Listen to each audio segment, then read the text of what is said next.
Malladi Vishnu, Vellampalli scene, Ambati Rambabu, Devineni Avinash నలుగురు కలిసి వాళ్ళ ఇంటికి వెళ్ళారు పరామర్శించడానికి. ఆ వెళ్ళిన టైంలో తెలిసింది వీళ్ళకి మేబీ చంద్రబాబు నాయుడు పిలిపించవచ్చు అని. తెలియగానే వీళ్ళు జగన్కి చెప్పారు. జగన్ డైరెక్ట్ గా వెళ్ళిపోయాడు. డైరెక్ట్ ఎప్పుడైతే ఎందుకంటే రాజకీయం వైపుకి తీసుకెళ్తున్నారు అంటే పవన్ కళ్యాణ్ ఎప్పుడైతే కలిశాడని తెలిసిందో అక్కడి నుంచి సీన్ మారింది.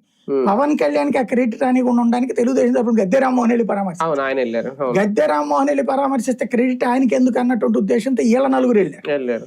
వీళ్ళ నలుగురు వెళ్ళాక చంద్రబాబు పిలుస్తున్నాడని విషయం తెలిసిన తర్వాత జగన్ వెళ్ళిపోయాడు. జగన్ ఎప్పుడైతే ఎక్స్పోజ్ చేశాడు ఇక వాళ్ళకి జగన్ వచ్చేటప్పటికి ఆవిడ మొత్తం డీటెయిల్ గా చెప్పేసింది. ఆ చెప్పింది మొత్తం వాళ్ళు చాలా జాగ్రత్తగా జగన్ మిగతా సంభాషణలంతా సైలెంట్ మోడ్ చేసి ఓన్లీ ఆవిడ మాట్లాడిన మాటల్లో ఉన్న ఆ హృదయం స్పందించే పాయింట్ వరకు ఆడియో రిలీజ్ చేశారు.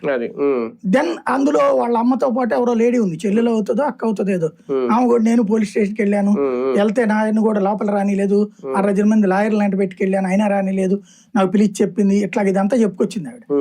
ఎప్పుడైతే ఇదంతా వైరల్ అయ్యిందో ఇక తేడా వస్తుందని అర్జెంట్ గా సస్పెండ్ చేశారు.